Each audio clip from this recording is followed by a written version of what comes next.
Le spectacle Kalakuta République, c'est un spectacle en deux parties.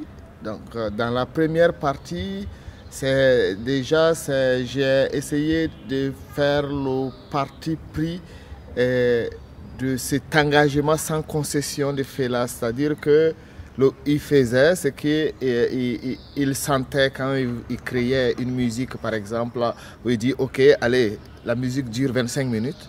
Eh bien, j'ai fait 25 minutes, je m'en fous si les règles disent qu'il faut faire 3 minutes, 4 minutes. Je sens qu'il faut aller jusqu'à 30 minutes.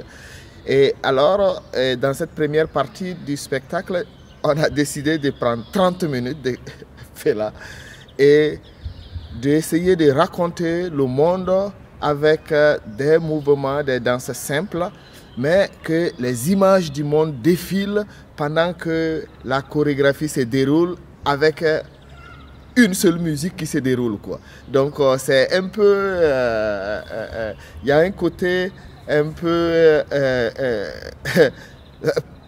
parce que c'est pas paranoïaque, mais il y a une certaine folie et un engagement des corps dans cette première partie là qui fait que le public à la fin on est en transe. C'était mon objectif, c'était que à un moment donné nous et le public nous faisons un, c'est-à-dire que on est tous dans ce rythme enivrant de Fela, de l'afrobeat. Voilà. Et après, changement de décor, complètement, nous sommes plutôt dans un environnement de nightclub, boîte de nuit, voilà, de fin de soirée où voilà, tout le monde est à un autre état, une étape aussi de la soirée, et où l'artiste essaye voilà, de se laisser aller dans qu'est-ce qu'il a de plus honnête et souvent de plus sale aussi. Donc voilà, c'est un peu chaotique, c'est complètement l'opposé en fait. C'est le yin et le yang, la première partie, la deuxième partie du spectacle. Et puis autant la première partie, c'est en noir et blanc en termes d'esthétique, autant la deuxième partie est très colorée. Voilà. 7 danseuses et danseurs sur scène, dont vous. 7, c'est pas un hasard, c'est quelque chose qui dans vos chorégraphies revient assez souvent. Et je me demandais si c'était aussi parce que c'était un chiffre impair et que du coup, dans l'idée du couple ou de deux, ça permet des mixages un peu différents. Oui, mais totalement, c'est totalement vrai, c'est-à-dire que mon chiffre c'est 7. C'est-à-dire que et puis je suis parano avec le chiffre 7 même, tu vois, si j'ai envie de faire, je sais pas, je vais faire des pompes par exemple, soit j'en fais 7 ou il y a quelque chose avec le chiffre 7 pour moi, et que finalement c'est vrai que dans la plupart de mes pièces, il y a toujours 7 personnes. Mais voilà, et en même temps, j'essaie de ne pas être bloqué avec ces choses-là parce que voilà, une fois qu'on s'est dit qu'il faut que ça soit ça, pour être ça, on est bloqué quoi, d'une certaine manière et la liberté commence à diminuer. Mais il est vrai qu'avec 7, il y a plusieurs possibilités de combinaison sur une scène pour faire des chorégraphies. Et on n'est pas énorme, on n'est pas nombreux, on va dire, sur la scène. C'est pas non plus un petit groupe, donc ça permet beaucoup plus de complexité et qui n'est pas tout de suite identifiable par le public.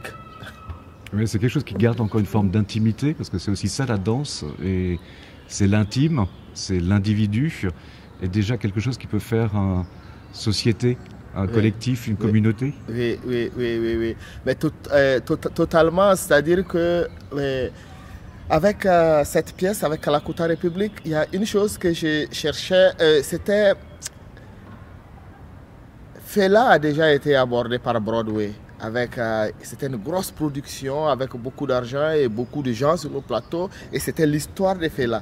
Mais moi... Et finalement, je ne voulais pas raconter l'histoire de Fela, je ne voulais pas parler de Fela, mais je voulais qu'il soit une source d'inspiration. Mais je voulais parler du monde aujourd'hui, des gens, de comment on regarde le monde aujourd'hui et comment être avec les gens en même temps dans un endroit. C'est comme un endroit de communion, le théâtre, pour moi. Et aussi dans la première partie que dans la deuxième partie. Et donc, voilà, je veux dire, c'est pas un spectacle qui est... c'est pas intime, mais en même temps, ce n'est pas non plus... voilà, on est entre les deux. C'est pas voilà, la grosse production, quoi. On est vraiment entre les deux. Ouais. Alors je pense que c'est le moment peut-être de parler de Fela Kuti quand même et de Kalakuta République pour peut-être des gens qui ne connaissent pas vraiment qui est Fela et qui était un artiste, musicien, saxophoniste, mais je vais plutôt vous laisser raconter votre relation à Fela Kuti. Il y a une chose que je peux dire par rapport à Fela Kuti, c'est que c'était quelqu'un qui allait au bout de ses convictions. C'est-à-dire que il croyait en quelque chose et il allait jusqu'au bout. C'est-à-dire il n'était pas, c'était pas quelqu'un à moitié, quoi, tu vois, où il fait semblant, il se conforme. C'est voilà, il va au bout. Et c'est jusqu'au boutisme là qui me touche dans un contexte africain, c'est-à-dire que le côté l'homme politique. Je crois que la partie de l'homme qui me fascine le plus, c'est son engagement politique. Parce que il risquait de se faire tuer à tout moment, mais il revenait à chaque fois, à chaque morceau, il attaquait le système en place, la corruption, et tout ce qui n'allait pas dans sa société. Et pour moi, et là, il y a une clé, là, tu vois, il y a artistes aujourd'hui dans nos sociétés, à quoi nous servons, tu vois, pourquoi nous créons des spectacles et pourquoi nous voulons que l'État mette de l'argent pour qu'on crée un spectacle. C'est pourquoi, hein, c'est pour aller où, c'est pour amener quoi dans la société. Et cette réflexion aujourd'hui, je crois qu'elle est très importante parce que bon, on est dans une période aussi où et souvent quand il n'y a pas de, il faut de l'argent quelque part, on vient dans la culture et pas on coupe dedans, tu vois. Et je crois qu'il y a quelque chose, il y a un message qui n'est pas bien passé là, je crois. Parce que si tout le monde on est d'accord pour dire que la culture est essentielle, l'art est essentiel dans la société, alors il y a quelque chose qui ne passe pas. Parce que sinon, je pense qu'une fois, si dès qu'on met une coupure dans la culture, dans l'art, c'est la société qui devrait se lever, puisqu'on fait ce travail-là pour eux. Et aussi, c'est pour donner notre réflexion au monde, pour amener d'autres couleurs dans le monde, pour créer un autre monde en réalité. Donc c'est quelque chose d'assez essentiel dans notre vie aujourd'hui, mais je crois qu'il y a une passerelle là qu'on a ratée ou qu'on n'a pas toujours en tout cas. Et pour moi, il y a cette passerelle là, Fela l'avait. Et ça lui a coûté énormément, mais c'était important. Après, c'est un homme très controversé. Et je ne dis pas que moi, j'aime tout chez Fela. Non, loin de là. Mais c'est un personnage fascinant. C'est un artiste fascinant. C'est un homme complet avec toutes les ambiguïtés et les contradictions qu'il peut comporter. C'est un humain tout simplement. Et revenons à vous. Revenons à votre engagement à vous, oui. Serge Aimé Coulibaly. Oui.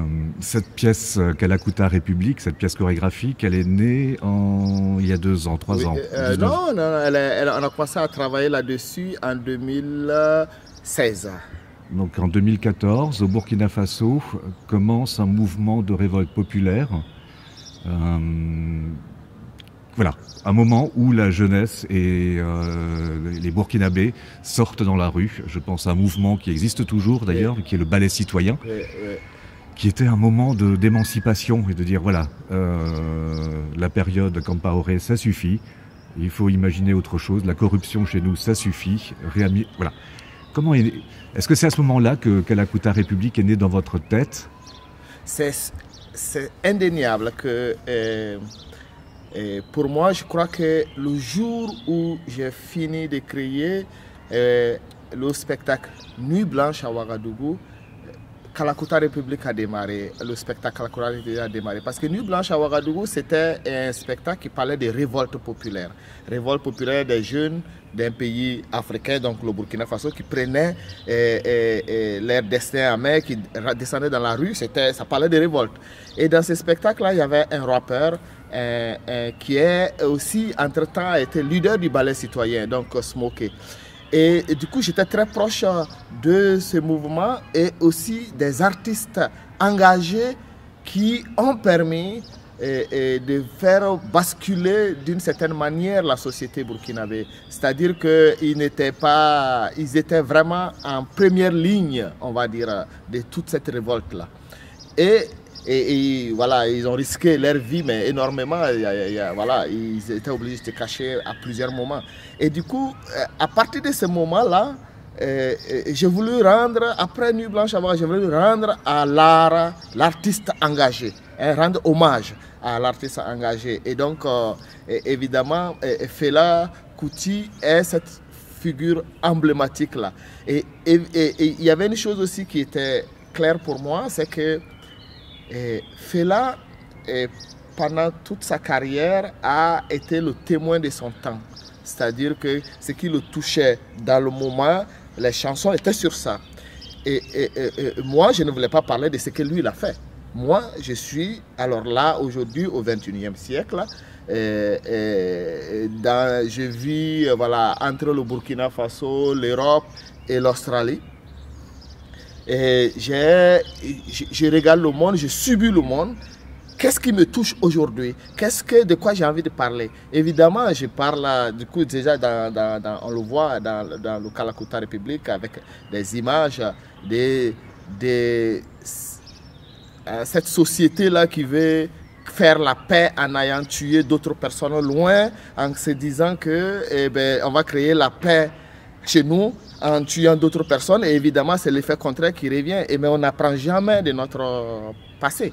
Tu vois, on refait toujours la même chose, en fait. Les mêmes erreurs, mais on croit que cette fois-ci, c'est la bonne. Mais en fait, c'est pas possible qu'il y ait de la destruction et qu'il n'y ait pas de conséquences.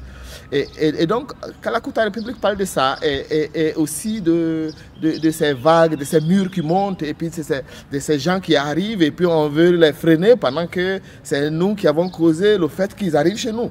Et donc, c'est cette relation-là, c'est-à-dire que en partant, en s'inspirant de Fela Kuti, en partant de Nuit Blanche à Ouagadougou qui rend hommage à l'artiste engagé, je m'engage à mon tour pour parler du monde qui m'entoure et de ce qui me parle dans le spectacle. Il y a toujours il y a une partie des textes où j'ai le micro, je parle. Et ces textes, ça change tous les jours. C'est-à-dire que selon ce qui se passe dans le monde, j'improvise toujours en fonction de qu'est-ce que, voilà, de l'humeur du jour et de qu'est-ce qui se passe dans le monde ce jour-là. Voilà. Donc, j'essaye d'être... Qu'est-ce que, par exemple, là, vous savez déjà un peu ce soir ce que vous allez dire sur scène, parce qu'il s'en passe des choses dans le monde? Je sais pas, mais je crois que j'ai quand même envie de parler de la Syrie, quand même, ouais, parce que je sais pas, j'arrive pas, j'en parlais déjà, hein, même sans qu'il y ait l'intervention des trois puissances là, en Syrie aujourd'hui, sinon les quatre puissances, finalement, avec la Russie. Mais j'ai envie quand même de parler de cela parce que ouais, c'est terrible, c'est-à-dire que on a décidé même aujourd'hui de ne pas nous montrer les images. Tu vois, on fait une guerre propre aujourd'hui et c'est terrible parce que le jour qu'on va se réveiller, on sera étonné puisqu'on croit qu'on a fait une guerre propre. On a lancé des missiles sur juste des bâtiments, en fait. Voilà, il n'y a personne qui était dedans. Bon, bref. En tout cas, c'est sûr qu'aujourd'hui, il y a quelque chose de ce type-là qui va, ça va sortir. Mais je ne peux pas vous dire exactement qu'est-ce qui va sortir parce que, voilà, c'est vraiment presque de l'inspiration du moment où c'est de l'ordre de l'improvisation et de la sensation et lié aussi à qu'est-ce qui se passe sur la scène et qu'est-ce que le public me renvoie. Ce que vous venez de dire à propos du fait qu'on ne voit pas les images, et ça me fait penser qu'en fait on ne voit plus les corps non plus. Ouais, c'est vrai. Et que justement la danse, ce sont des corps qui sont en mouvement, et qu'une révolte, ce sont des corps qui sont en mouvement à un moment donné. Il y a quelque chose dans la pulsation d'une révolte qui est très lié voilà, au mouvement des corps, quoi. Oui, il y a en fait l'état, on va dire l'état des corps en période de guerre. Il y a d'ailleurs une image assez intéressante dans le spectacle qui est où on voit Holmes complètement détruit, comme ça, des images de drones qui volent sur Holmes. Et puis on essaye de travailler ces danseurs-là qui traversent l'espace comme ça, avec une certaine fragilité et avec des jambes qui n'existaient pas. C'est que on essaye d'une certaine manière d'exprimer cette incapacité des corps à reprendre possession de l'espace et de ces machines aussi autour de nous. Donc il y a et les images, par exemple sur les réseaux sociaux, on arrive à voir quelques images justement des séquelles des bombardements et tout ça. Et voilà, c'est des corps qui sont dans l'espace. Et justement, ce que j'essaye de faire moi en tant que créateur, en tant que créateur qui travaille avec les corps, c'est, je pense que j'ai toujours voulu travailler sur l'espoir, c'est-à-dire que aller toujours en contradiction avec qu'est-ce qui fait que on est abattu. Ça vient du fait que voilà, je suis africain et que je suis dans un continent où il y a la nécessité de marcher droit devant et avec tout ce qui peut nous rendre optimistes pour l'avenir. Et ça, j'ai toujours envie de partager cette énergie-là sur scène et surtout, même si souvent cette énergie-là se fait en contradiction avec cette oppression voilà, des grandes puissances quoi, partout. Aujourd'hui, vous venez de dire vous êtes africain. L'Afrique, c'est un continent, mais est-ce qu'aujourd'hui... comment vous vous sentez chez vous où? Parce qu'en fait, vous parcourez le monde et j'ai l'impression que vous êtes chez vous surtout sur une scène, surtout quand vous dansez. Mais je peux me tromper. Comment vous vous sentez de quel pays, entre guillemets, de quelle culture? C'est vrai que les gens me renvoient par leur regard ou quand on me rencontre à l'Afrique ou au Burkina, finalement rarement au Burkina, mais souvent à l'Afrique, ce qui est vrai. Mais il est vrai que aussi, je crois que je connais par exemple la France plus que peut-être la moitié des Français. Parce que voilà, ça fait plusieurs années, j'ai fait plusieurs pays et villes dans la France. Et aussi l'Europe et aussi un peu l'Asie, l'Océanie, les États-Unis. Mais je crois que ce qui me nourrit et qui me charge et qui, là où ma mémoire est et où la mémoire revient, c'est indéniablement, je ne vais pas dire le Burkina, mais l'Afrique, parce que voilà, j'ai beaucoup voyagé à l'intérieur de l'Afrique et surtout, je me sens vraiment partir d'un espace en Afrique de l'Ouest qui était dans le temps le royaume Mandingue, tu vois, qui découvre plusieurs pays parce qu'on parle la même langue, parce qu'on a la même culture, parce qu'on a la même musique, les mêmes choses qui nous emportent. On partage cette chose-là. Et du coup, je me sens africain vraiment dans ces termes parce que de toute façon, les frontières, c'est d'autres qui ont tracé ça pour nous. Moi, je ne suis pas obligé de me sentir enfermé dans ces frontières-là. Mais je crois que vous avez raison quelque part. Au moins sur la scène, partout dans le monde, je me sens chez moi, ça c'est sûr.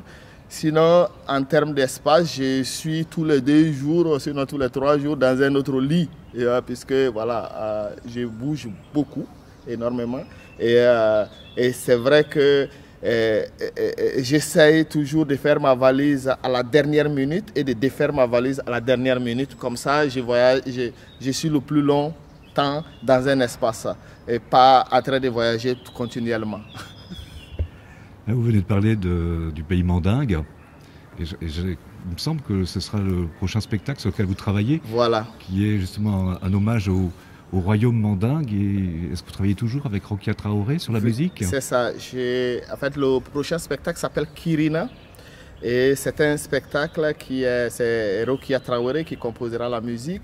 Et il y aura un livret, un texte, une histoire écrite par un autre écrivain, Felwine Sarr. Voilà, donc on travaille, on va dire, on travaille à 3 là-dessus, sur différents temps, même si la conception est globale, reste moi. Et c'est comment on rentre dans l'empire mandingue, prendre les éléments essentiels pour parler à notre société aujourd'hui.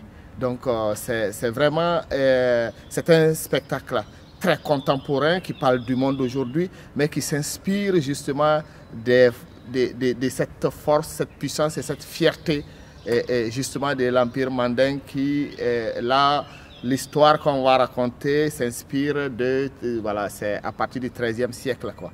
Donc aussi, ce qui est important pour moi là, c'est que on se regarde différemment quand on sait d'où l'autre vient. Je provoque souvent en disant que on n'accueille pas de la même manière un fils de paysan qu'on accueille un prince. Donc, et du coup, si on se regardait tous comme des princes, je pense que le monde serait carrément meilleur, quoi. Et du coup, c'est important de rappeler aussi aux gens que l'histoire récente du monde n'est pas l'histoire du monde. Qu'est-ce que ça fait du bien d'entendre ça? Qu'est-ce que ça fait du bien de vous entendre parler avec cette énergie? Parce qu'il y a cette énergie-là partout dans le monde et on a juste l'impression que les choses ne sont plus possibles. Qu'il y a un imaginaire qui nous est imposé, qui est celui... dominant. Qui est de l'argent aussi et de l'économie. Et qui est, en fait, finalement, j'ai dit ça en rigolant, c'est-à-dire que les Chinois sont passés d'immigrer en France à touristes et à économie. Et donc, du coup, quand on regarde aujourd'hui les Chinois, on voit boom économique, on voit l'argent qu'ils ramènent, on voit, du coup, ils ont disparu dans le pays. Et là, les seuls qu'on est là, on essaie de mettre, c'est ceux qui, l'économie, il y a un problème, ou à la base, il y a un problème. Je pense il faut, si on veut pouvoir vivre mieux ensemble, si on veut une société meilleure où les hommes sont en paix, on n'est pas obligé. Aujourd'hui, on a peur là partout. Quand au centre-ville, il y a je sais pas, 10 militaires là, avec des armes qui sont en train de... Je dis, mais qu'est-ce qui se passe? Il n'y a pas la guerre ici. Mais évidemment, si dans les têtes, il y a la guerre, c'est aussi parce que on a tellement hiérarchisé les gens et que les gens sont obligés d'être dans la défensive. Et que voilà, ça crée des problèmes partout. Mais l'Afrique fait partie du monde et souvent on l'oublie. Et c'est important que l'imaginaire qui vient d'Afrique, que aussi le monde l'intègre dans son imaginaire, parce que c'est l'imaginaire du monde et ce n'est pas nous en tant que créateurs, on a le devoir de partager cela et de ne pas être voilà, aussi enfermé dans l'imaginaire que l'économie nous impose, parce que nous sommes dans autre chose, nous sommes, voilà, nous sommes dans des rêves, nous sommes dans qu'est-ce qui nourrit l'esprit et l'âme.